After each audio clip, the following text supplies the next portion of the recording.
2026 সালের উচ্চ মাধ্যমিক তৃতীয় সেমিস্টারের ভূগোল বিষয় যাদের আছে তাদের জন্য মানবীয় ভূগোল থেকে যে প্রথম অধ্যায় আছে জনসংখ্যা ভূগোল, সেই জনসংখ্যা ভূগোলের বিশেষ বিশেষ যে কনসেপ্টগুলো আছে এই ভিডিওতে তোমাদের যদি দেখো তাহলে ক্লিয়ার হয়ে যাবে। তাই ভিডিওটা স্কিপ না করে সম্পূর্ণ দেখো এবং জনসংখ্যা ভূগোলের গুরুত্বপূর্ণ বিষয়গুলো বুঝে নাও পরপর।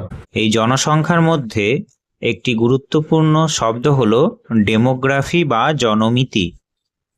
এই ডেমোগ্রাফি বা জনমিতি বলতে বোঝায় যে কোনো একটি বৃহৎ এলাকায় জনসংখ্যা সম্পর্কিত বিভিন্ন বিষয়, সেটা জন্মহার অর্থাৎ কতজন শিশু জন্ম নিচ্ছে কোনো একটি অঞ্চলে নির্দিষ্ট বছরে, মৃত্যুহার কতজন মানুষ মারা যাচ্ছে, বিবাহ হচ্ছে কতজনের, বা মানুষ এক জায়গা থেকে অন্য জায়গায় কতজন চলে যাচ্ছে একটা বছরে, যাকে বলা হয় পরিব্রাজন।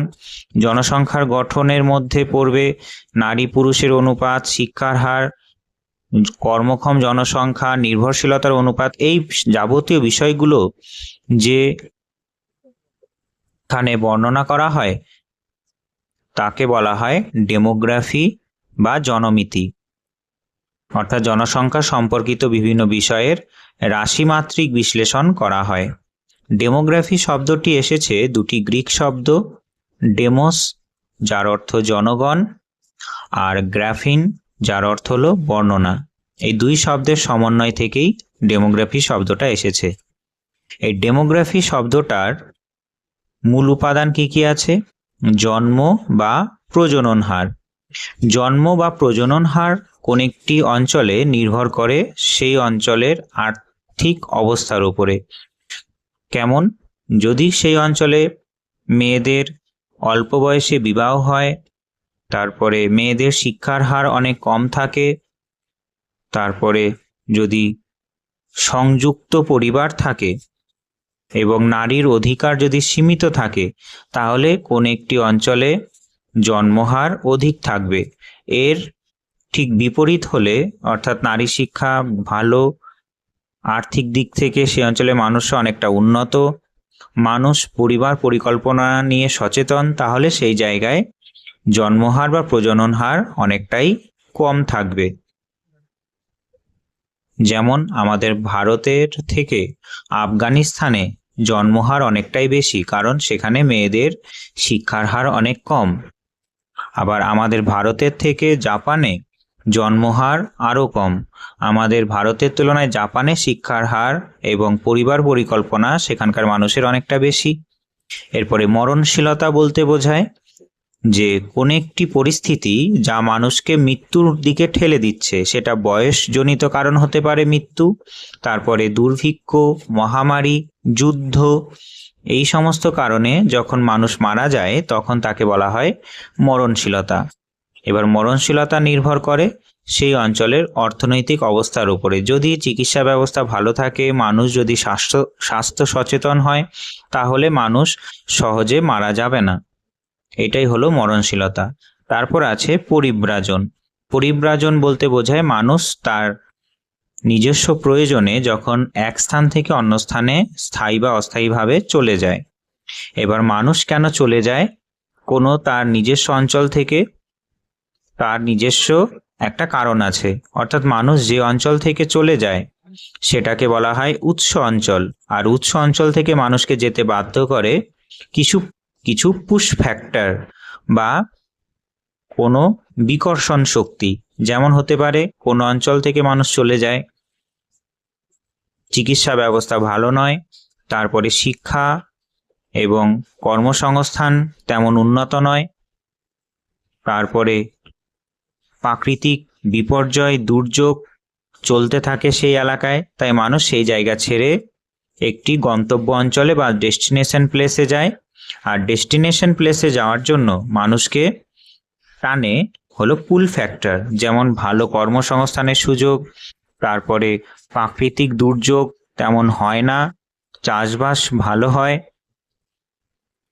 স্বাস্থ্য ব্যবস্থা উন্নত, তার জন্য মানুষ ডেস্টিনেশন প্লেসে চলে যায় পুল ফ্যাক্টরের জন্য। যেমন ভারত থেকে অনেক ইঞ্জিনিয়ার, ডাক্তার উচ্চ স্যালারি, উচ্চ বেতনের জন্য আমেরিকা তে চলে যায়। এইটাকে বলা হয় ব্রেন ড্রেন। অর্থাৎ আমাদের দেশ থেকে চলে গেল, তাই আমাদের দেশের হয়ে গেল ব্রেন ড্রেন। একজন বুদ্ধিমান মানুষ ভারত ছেড়ে চলে গেল, ইন্ডিয়ার জন্য হলো ব্রেন ড্রেন। আর সে চলে গেল কোথায়? আমেরিকায়। তাহলে আমেরিকায় হয়ে গেল ব্রেন গেন। ঠিক আছে? অর্থাৎ আমেরিকা একটা কর্মক্ষম জনসংখ্যা পেয়ে গেল।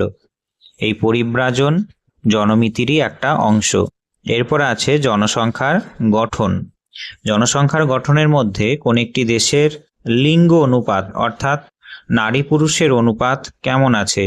যদি কোনো এলাকা শিক্ষিত হয়, কর্মসংস্থান ভালো থাকে, প্রত্যেক মানুষের, নারীদের সচেতনতা থাকে, প্রত্যেক পরিবারের পরিবার পরিকল্পনা থাকে, তাহলে সেই জায়গায় নারী পুরুষের অনুপাত খুব বেশি হেরফের হবে না। কিন্তু কোনো জায়গায় যদি শিক্ষার হার কম থাকে, তাহলে সেখানে পুত্র সন্তানের আকাঙ্ক্ষায় বেশি করে শিশু জন্ম নেবে, আর সেখানে হয়ে যাবে নারী পুরুষের বৈষম্য। এইটাই হলো লিঙ্গ অনুপাত। আমাদের ভারতে 2011 সালে জনগণনা অনুসারে 943 জন নারী 1000 জন পুরুষে ছিল। আর সব থেকে ভালো ছিল কেরালাতে, নারীর সংখ্যা বেশি, পুরুষের সংখ্যা কম। আর সব থেকে খারাপ অবস্থায় ছিল, নারীর সংখ্যা অনেক কম, সেটা হলো হরিয়ানায়, আর পুরুষের সংখ্যা অনেক বেশি। এই দুইয়ের মধ্যে পার্থক্য যদি খুব বেশি হয় তাহলে খারাপ বলা হয়। আর আছে কি নির্ভরশীল জনসংখ্যা। নির্ভরশীল জনসংখ্যা বলতে বোঝায় এমন জনসংখ্যা যারা কাজ করে না, যেমন 0 থেকে 14 বছর বয়সী আর 60+ বয়সী মানুষদের নির্ভরশীল জনসংখ্যা বলে। তারা অর্থনীতির কোনো কাজে লাগে না। আর কর্মক্ষম জনসংখ্যা মানে দেশের কাজে লাগবে, টাকা ইনকাম করবে। 0 থেকে 14 বছর বয়সী এবং 60+ বাদে যত যাবতীয় মানুষ থাকছে 14+ থেকে 59 বছর পর্যন্ত, সেই জনসংখ্যা হলো কর্মক্ষম জনসংখ্যা। শিক্ষাগত যোগ্যতা, আমাদের ভারতে শিক্ষাগত যোগ্যতা হিসাবে ধরা হয় চিঠি লেখা বা পড়া এবং নিজের হাতে স্বাক্ষর করা, এবং স্থানীয় ভাষায় যদি সে রিডিং পড়তে পারে তখনই তাকে বলা হয় শিক্ষিত। জাতি, আমাদের ভারতে বিভিন্ন জাতের মানুষ আছে। হিন্দু ধর্মে 4টে জাতি আমরা পাই, তারপর বিভিন্ন ধর্মের মানুষও আছে। এই জিনিসগুলোও জনসংখ্যার গঠনের মধ্যে অন্তর্ভুক্ত। আর এইগুলোই হলো জনমিতির উপাদান: জন্মহার বা প্রজনন হার, মরণশীলতা, পরিব্রাজন এবং জনসংখ্যার গঠন। এটাই ছিল ডেমোগ্রাফি বা জনমিতি। জনসংখ্যা অধ্যায়ের একটি শব্দ হলো জনঘনত্ব, এবং এই জনঘনত্বের সঙ্গে আরও কিছু শব্দ জড়িয়ে আছে। সেটি হলো গাণিতিক ঘনত্ব, সেটা হলো পুষ্টিগত ঘনত্ব, কৃষি ঘনত্ব এবং গৃহ ঘনত্ব। অর্থাৎ আজকে আমরা এই বিষয়গুলো বুঝব। সাধারণভাবে জনঘনত্ব বলতে বোঝায় যে কোনো একটি দেশের মোট জনসংখ্যাকে যদি তার সেই দেশের মোট জমির আয়তন দিয়ে ভাগ করা হয় তখন তাকে বলা হয় জনঘনত্ব। এবার এই জমির মোট আয়তনে সেখানে পাহাড়ি অঞ্চলও থাকতে পারে, সমভূমি অঞ্চলও থাকতে পারে, সেখানে জলাশয়ও কিছু থাকতে পারে। সেখানে সমস্ত জমি সেই দেশের ধরা হয় আর দেশের মোট জনসংখ্যা ধরা হয়। আর এই জনঘনত্বের বৈশিষ্ট্য কি? এটি একটি পরিমাণগত সম্পর্ক, গুণগত সম্পর্ক বোঝায় না। তার কারণ কি, একটা আমরা সংখ্যাগত মান পাই। সেখানে জনসংখ্যার মধ্যে কতটা শিক্ষাগত যোগ্যতা আছে, জনসংখ্যার মধ্যে কতটা কর্মক্ষম জনসংখ্যা আছে, সেগুলো সম্পর্কে কিন্তু ধারণা পাই না। শুধুমাত্র আমরা পরিমাণগত একটা সম্পর্ক পাই। আবার জমির মধ্যেও শুধুমাত্র আমরা কি পাই, যে টোটাল জমিকে ধরা হয় বলে সেই জমির উর্বরতা বোঝা যায় না, সেই জমি পাহাড়ি না সমভূমি অঞ্চলের জমি সেটা বোঝা যায় না। তাই গুণগত সম্পর্ক বোঝায় না, এটা শুধুমাত্র পরিমাণগত সম্পর্কই বোঝায়। এরপরে বৈশিষ্ট্য হলো এটা জনসংখ্যার যে বন্টন, কোথায় জনসংখ্যা বেশি আছে কোনো দেশের, কোন জায়গায় জনসংখ্যা কম আছে, সেটা সম্পর্কে কিছুটা ধারণা পাওয়া যায়। 3 নম্বর বৈশিষ্ট্য কি, এখানে মানুষের সংখ্যা ধরা হয় এবং জমির কতটা বড় অর্থাৎ দৈর্ঘ্য প্রস্থ সেটা ধরা হয়। তাই কি বলা হয় যে দ্বিমাত্রিক সম্পদ হিসাবে জমিকে অনুমান করা হয় এবং মানুষকেও দ্বিমাত্রিক সম্পদ হিসাবেই ধরা হয়, অর্থাৎ কতজন সংখ্যা মানুষ আছে আর জমির আয়তনটাই বা কত বড়।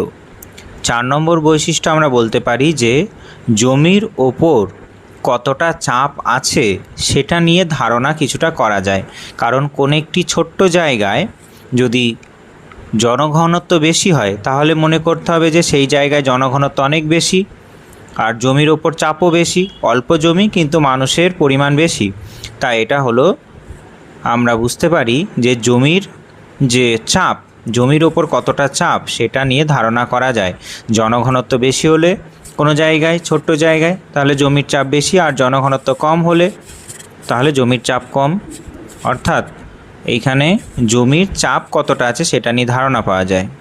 5 নম্বর কি, জনঘনত্ব থেকে প্রাকৃতিক সম্পদের ওপর জনসংখ্যার চাপ অনুধাবন তো আমরা করতে পারলাম, কিন্তু সেই চাপ থেকে অর্থনৈতিক অবস্থা কেমন সেটা সম্পর্কেও জানা যায়।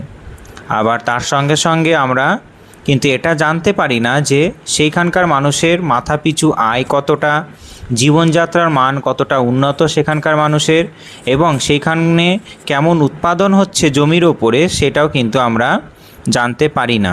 এটা হলো জনঘনত্বের বৈশিষ্ট্য। আর একটা কথা বলে রাখি, কোনো একটা জায়গায় জনঘনত্ব বেশি হলেই সেই জায়গায় মোট জনসংখ্যা বেশি হবে সেটা কিন্তু কথা নেই। কলকাতা আমাদের ছোট্ট জেলা পশ্চিমবঙ্গের, সেই কলকাতায় আয়তনের সাপেক্ষে অনেক বেশি জনসংখ্যা থাকছে, তাই জনঘনত্ব কলকাতার বেশি। কিন্তু পূর্ব বর্ধমান জেলা আয়তনে বড়, কলকাতার থেকে বেশি জনসংখ্যা থাকছে কিন্তু জনঘনত্ব কম, কারণ পূর্ব বর্ধমানের আয়তন বেশি হওয়ায়, জনসংখ্যা কলকাতার থেকেও বেশি হওয়ায় সেখানে কিন্তু জনঘনত্ব বাড়েনি। তাই মনে রাখবে, জনঘনত্ব বেশি হলেই মোট জনসংখ্যা যে বেশি থাকবে তার কোনো কথা নেই। যেমন দিল্লি ছোট্ট ভারতের জায়গা, একটা কেন্দ্রশাসিত অঞ্চল, সেখানে পার বর্গ কিমিতে থাকছে 11,000 জনসংখ্যা, আর পশ্চিমবঙ্গে থাকছে প্রায় 1030-29 জন বর্গ কিমিতে। তাহলে কলকাতা পশ্চিমবঙ্গের মধ্যে আছে। এবার পশ্চিমবঙ্গকে যদি ধরি, সেখানে জনঘনত্ব মাত্র 1029 জন, আর দিল্লি তার থেকে অনেক ছোট, সেখানে জনঘনত্ব হলো 11,000 পার বর্গ কিলোমিটারে। ঠিক আছে, তাই বলে দিল্লির জনসংখ্যা বেশি পশ্চিমবঙ্গের থেকে এটা বলা যাবে না। এবার জনঘনত্বের কিছু প্রকারভেদ আছে। প্রকারভেদের মধ্যে প্রথম হলো যে গাণিতিক ঘনত্ব, যেটা আমরা পড়লাম যে দেশের মোট জনসংখ্যাকে তার মোট জমির আয়তন দিয়ে ভাগ করলেই গাণিতিক ঘনত্ব পাওয়া যায়। এই সূত্রগুলো তোমাদের পরীক্ষায় আসবে। তারপর আছে পুষ্টিগত ঘনত্ব কি, কোনো একটা দেশের মোট জনসংখ্যাকে যদি সেই দেশের মোট কৃষি জমির ক্ষেত্রমান দিয়ে ভাগ করা যায় তখন তাকে বলা হয় পুষ্টি ঘনত্ব। তোমাদের পরীক্ষায় সূত্রটা দিয়ে দেবে, বা পুষ্টিগত ঘনত্ব কোনটাকে বোঝাচ্ছে সেটা তোমাদের চয়েস করতে হবে। পুষ্টিগত ঘনত্ব বা শারীরবৃত্তীয় ঘনত্ব নিচে থাকবে কি মোট কৃষি জমির ক্ষেত্রমান, ঠিক আছে, ওপরে মোট জনসংখ্যায় থাকবে, অর্থাৎ মোট জনসংখ্যাকে মোট কৃষি জমির ক্ষেত্রমান দিয়ে ভাগ করলে পুষ্টিগত বা শারীরবৃত্তীয় ঘনত্ব পাওয়া যায়। এরপর আছে কৃষিগত ঘনত্ব। এখানে মোট কৃষিজীবী জনসংখ্যা কোনো একটা দেশের, সেটাকে ভাগ করা হচ্ছে মোট কৃষিযোগ্য জমি দিয়ে, তাহলে আমরা পেয়ে যাব কৃষি ঘনত্ব। আর 4 নম্বরে আছে গৃহ ঘনত্ব। কোনো অঞ্চলে মোট বাসগৃহের সংখ্যা, অর্থাৎ টোটাল যে ঘর, সেইটাকে যদি ওই অঞ্চলের মোট ক্ষেত্রমান দিয়ে ভাগ করি তাহলে আমরা পেয়ে যাব গৃহ ঘনত্ব। তাহলে দেখো যে এখানে একটা কমন বিষয় কি, সব যে মোট জনসংখ্যাকে, মোট কৃষিজীবী জনসংখ্যাকে এবং মোট অঞ্চলের মোট বাসগৃহের সংখ্যাকে ভাগ করা হচ্ছে কোন একটা জায়গা দিয়ে, সেটা মোট জমির আয়তন হলে গাণিতিক ঘনত্ব, যদি মোট কৃষি জমির ক্ষেত্রমান হয় তাহলে হবে শারীরবৃত্তীয় বা পুষ্টিগত ঘনত্ব। কৃষি ঘনত্বর ক্ষেত্রে মোট কৃষিযোগ্য জমিকে দিয়ে ভাগ করছি, মোট কৃষিযোগ্য যে মানুষ আছে, কৃষিজীবী মানুষ আছে তাদেরকে। আর গৃহ ঘনত্বের ক্ষেত্রে ওই অঞ্চলে মোট ক্ষেত্রমানকে ভাগ করছি কোনো অঞ্চলে মোট বাসগৃহের সংখ্যা দিয়ে। এটাই ছিল আজকের জনঘনত্ব এবং সে সম্পর্কে বৈশিষ্ট্য এবং জনঘনত্বের প্রকারভেদ ও পরিমাপ। জনসংখ্যা ভূগোলের একটি অংশ হল জনসংখ্যা বৃদ্ধির পরিমাপ পদ্ধতি। এখানে জনসংখ্যা বৃদ্ধি যে হচ্ছে কোনো একটি অঞ্চলে সেটা পরিমাপ করা হয়। জনসংখ্যার স্বাভাবিক বৃদ্ধি দেখা হয় কোনো জায়গায়, জনসংখ্যার প্রকৃত বৃদ্ধি দেখা হয়। জনসংখ্যার ধনাত্মক বৃদ্ধি বলতে কি বোঝায়, জনসংখ্যার ঋণাত্মক বৃদ্ধি এবং শূন্য জনসংখ্যা বৃদ্ধি, এই জিনিসগুলো, তার সঙ্গে সঙ্গে জনসংখ্যা বৃদ্ধির অনুপাত, জনসংখ্যা বৃদ্ধির হার, ঠিক আছে, এই বিষয়গুলো জনসংখ্যা বৃদ্ধির পরিমাপক হিসাবে ধরা হয়। আজকে আমরা এই কটাই আলোচনা করব।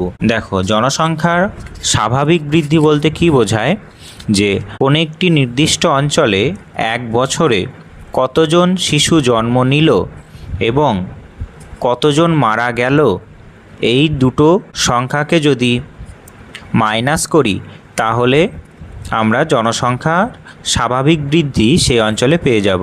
অর্থাৎ জন্মহার এবং মৃত্যুহারের পার্থক্যকে যদি ধরা হয় তখন সেটাকে বলা হয় জনসংখ্যার স্বাভাবিক বৃদ্ধি।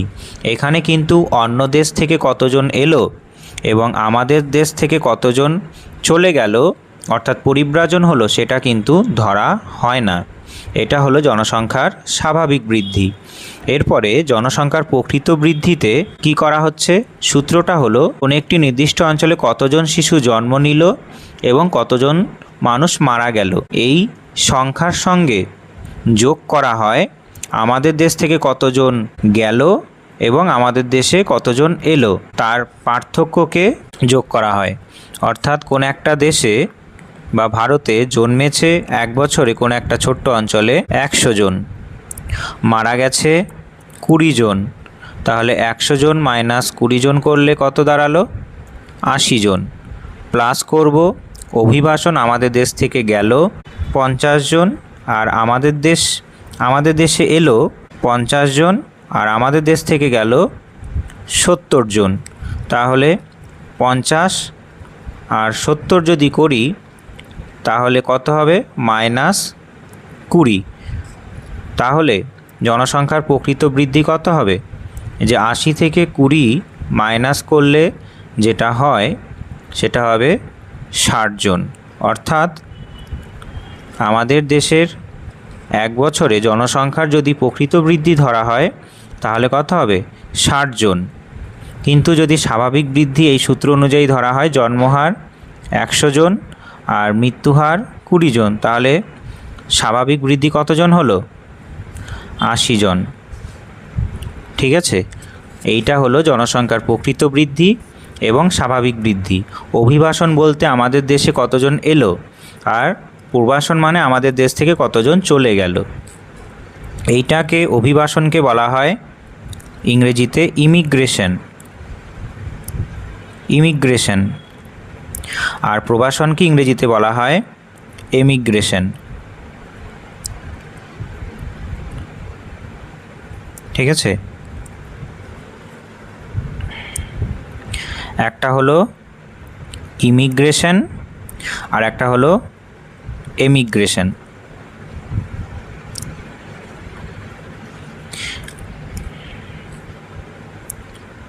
তাহলে কি ধরা হলো প্রকৃত বৃদ্ধিতে, যে পরিব্রাজনও ধরা হলো, কতজন গেল আর কতজন এলো।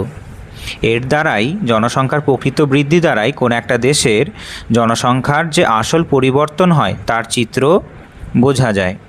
এরপরে আমরা বলতে পারি জনসংখ্যার ধনাত্মক বৃদ্ধি বলতে কি বোঝো। জনসংখ্যার ধনাত্মক বৃদ্ধি খুব সোজা, যে কোন একটা দেশে জন্মহার এবং যতজন আমাদের দেশে এলো সেটা যদি বেশি হয় মৃত্যুহার এবং প্রবাসনের তুলনায়, তখন তাকে বলা হয় জনসংখ্যার ধনাত্মক বৃদ্ধি। এখানে জন্মহারও বেশি, অভিবাসনও বেশি মৃত্যুহার এবং প্রবাসনের তুলনায়। ঠিক আছে, তাহলে এই ক্ষেত্রে কোন একটা দেশে জনসংখ্যা ধীরে ধীরে বাড়বে।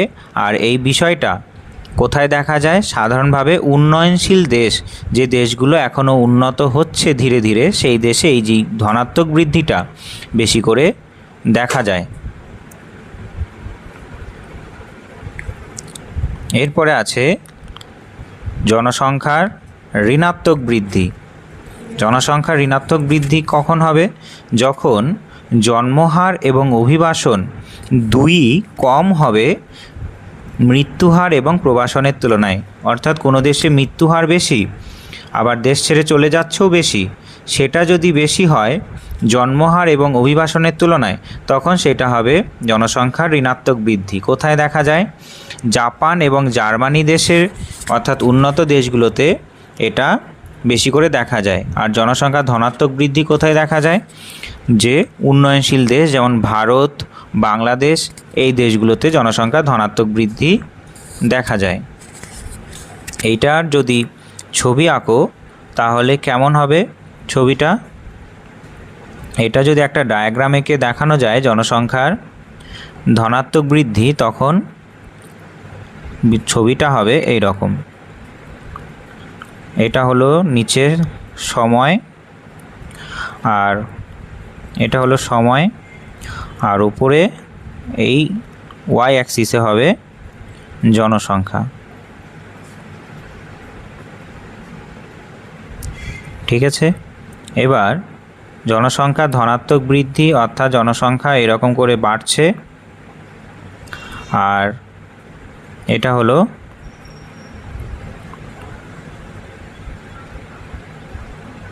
জন্মহার সাধারণভাবে ধরে নাও, আর এটা হলো মৃত্যুহার। তাহলে এটা হবে মৃত্যুহার। তাহলে এই কার্ভটা নির্দেশ করছে কি? জনসংখ্যার ধনাত্মক বৃদ্ধি। আর ঋণাত্মক বৃদ্ধির ছবি কেমন হবে? ঋণাত্মক বৃদ্ধি প্রায় একই হবে কিন্তু কিছুটা আলাদা। এটা সময়, এটা জনসংখ্যা,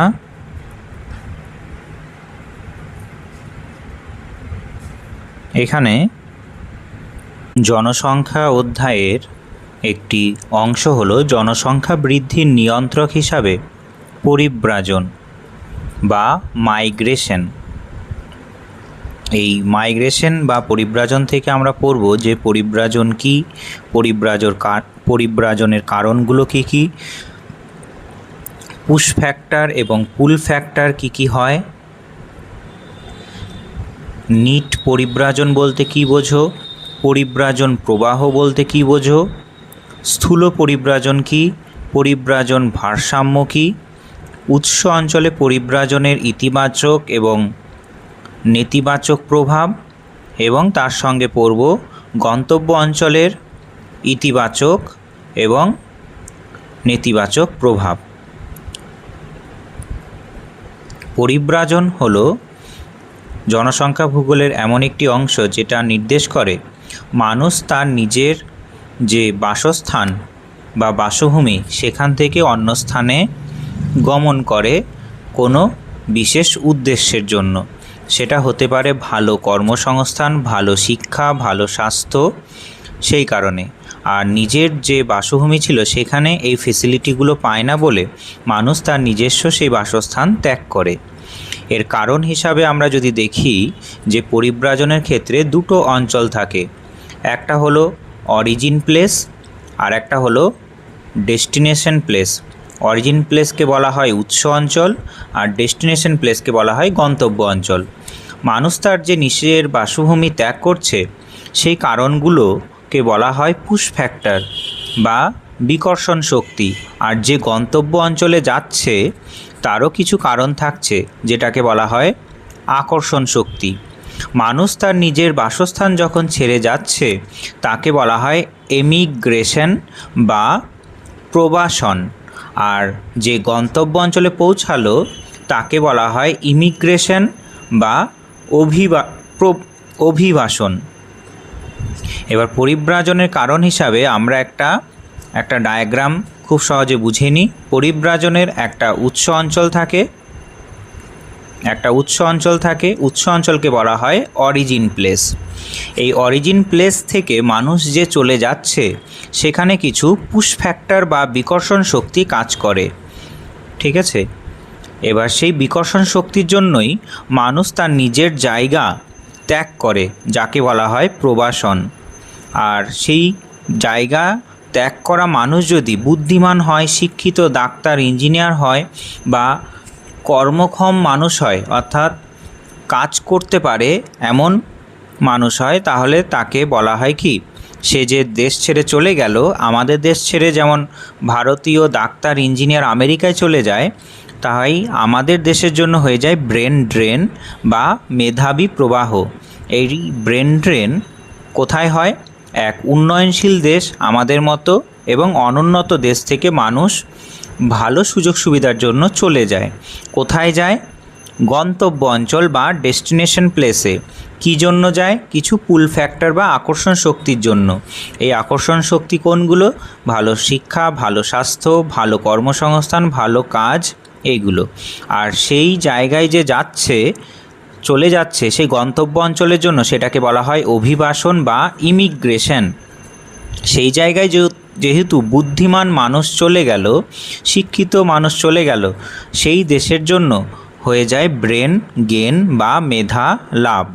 আর মানুষ কোথায় যায়?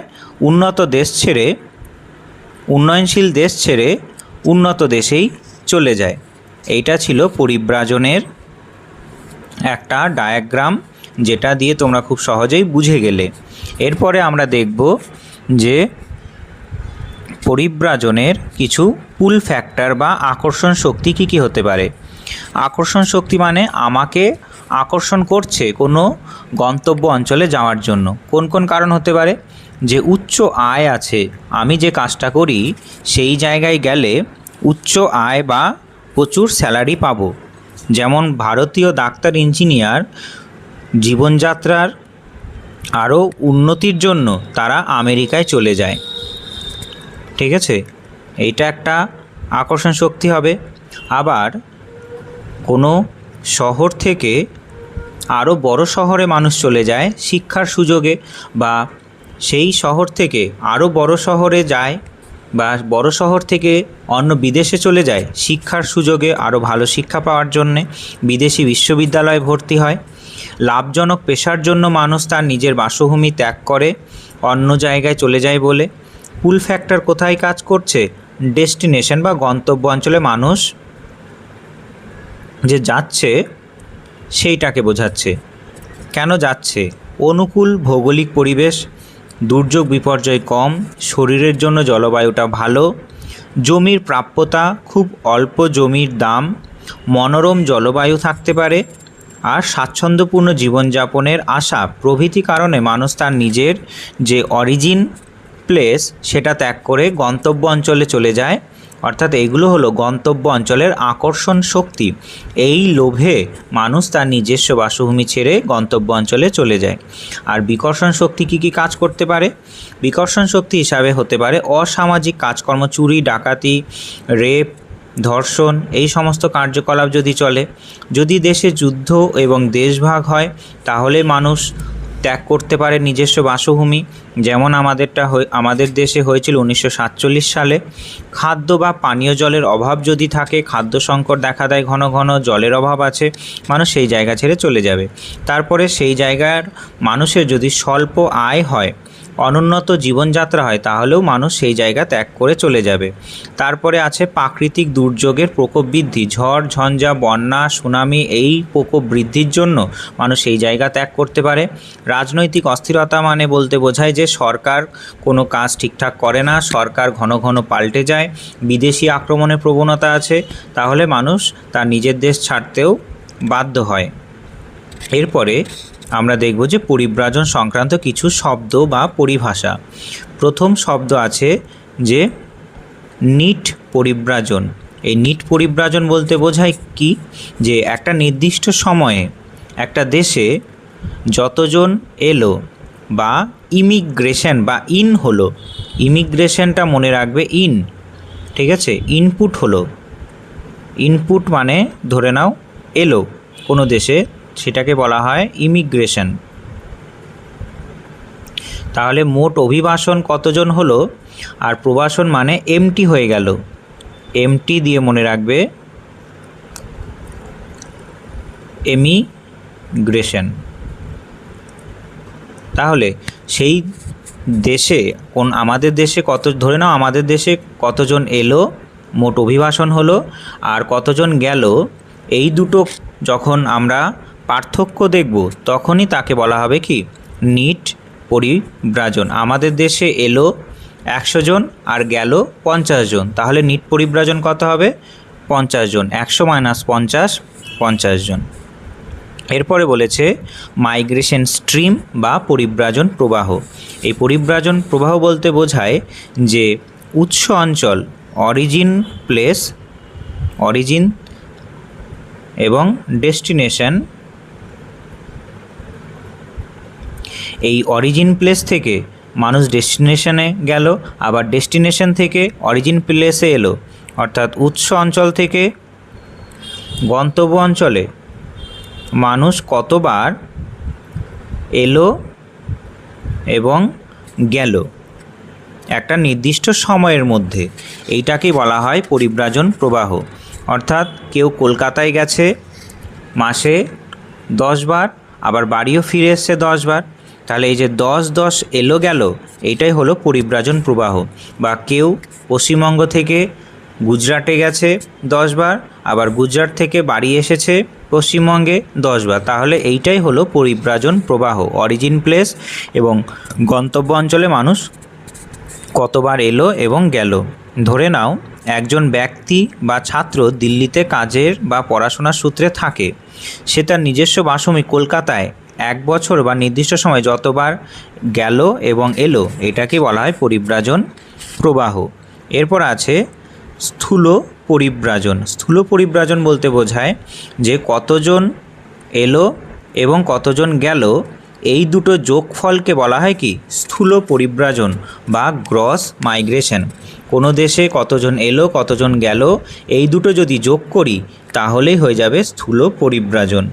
আর পরিব্রাজনে ভারসাম্য বলতে কি বোঝায়, যে আমাদের দেশে যতজন এলো এবং আমাদের দেশ ছেড়ে কতজন গেল, অর্থাৎ আমাদের দেশে এলো 100 জন আর গেল 100 জন, তাহলে কত হবে 0 হবে।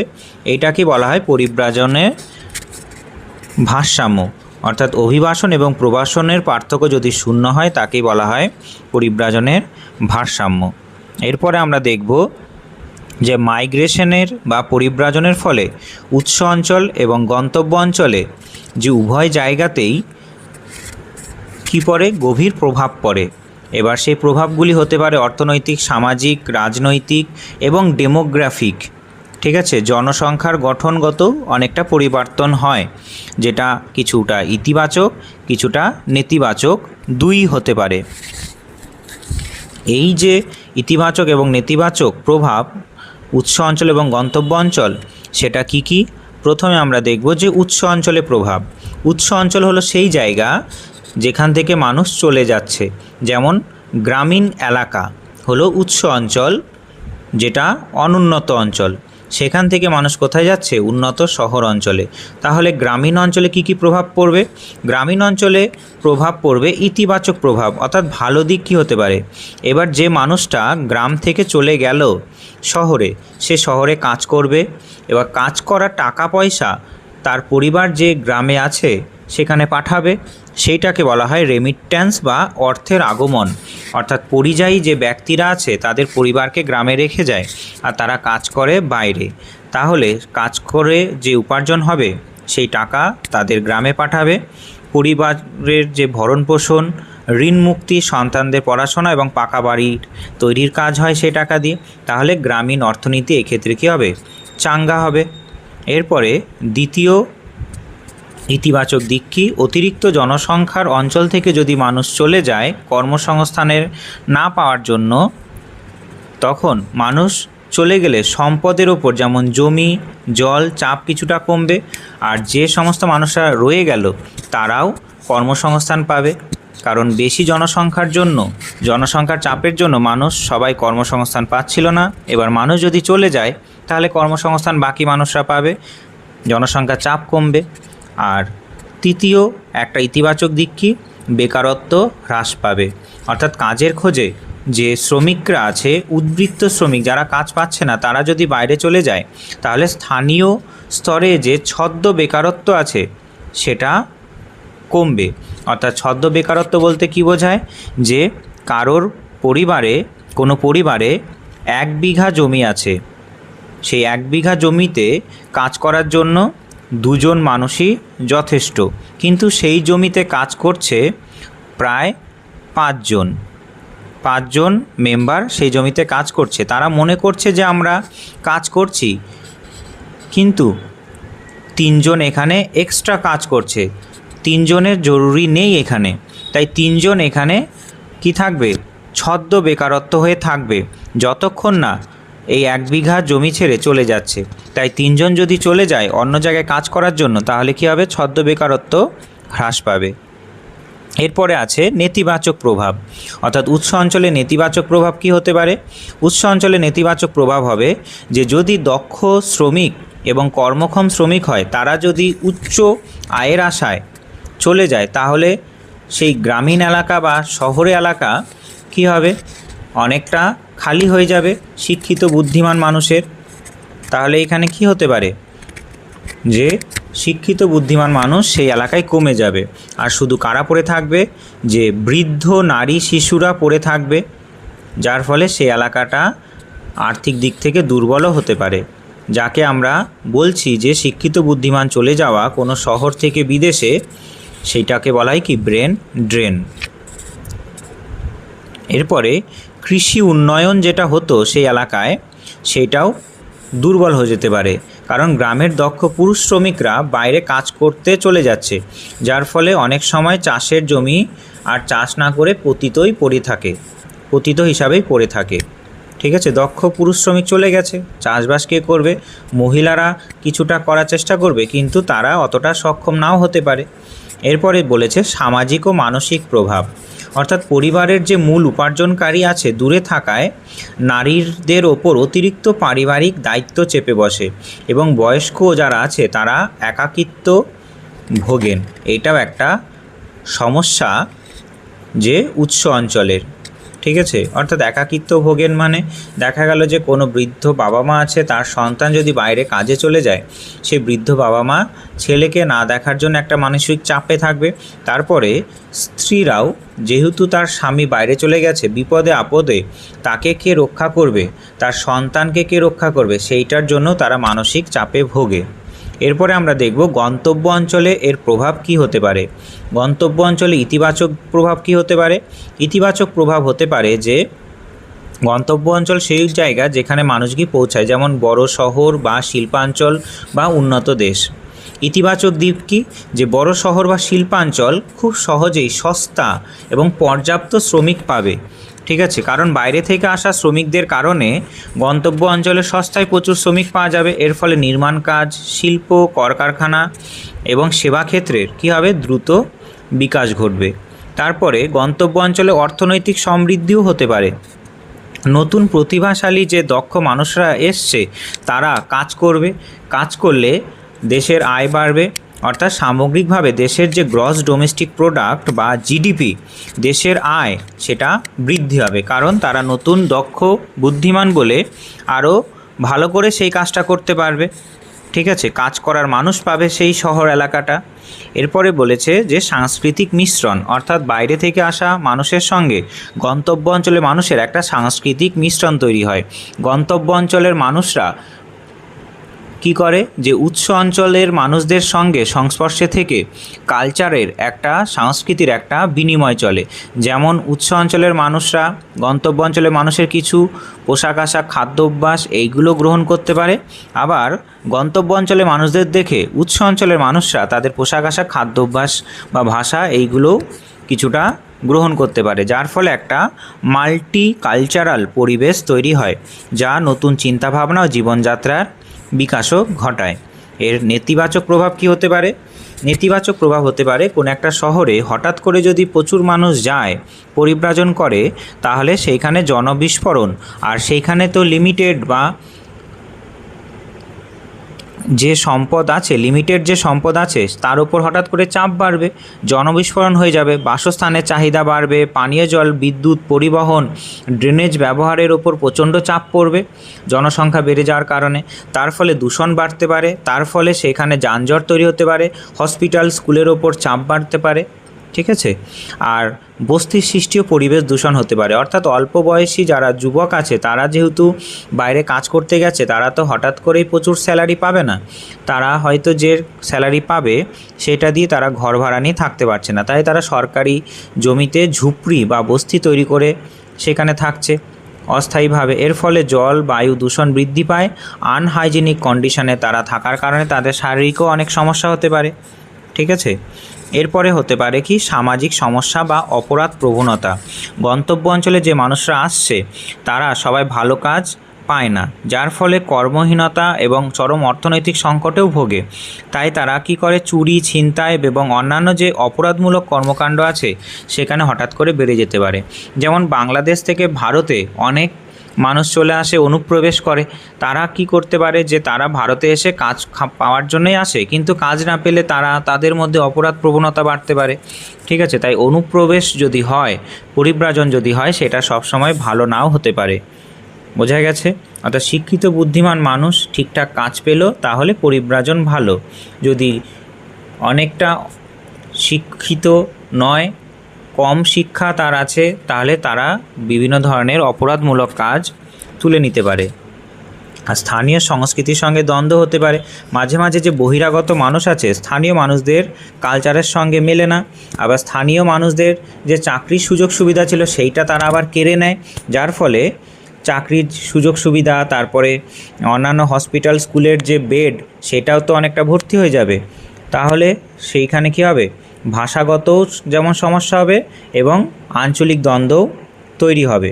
এইটাই ছিল আমাদের পরিব্রাজন এবং পরিব্রাজনের ইতিবাচক নেতিবাচক প্রভাব এবং পরিব্রাজন সম্পর্কে কিছু পরিভাষা।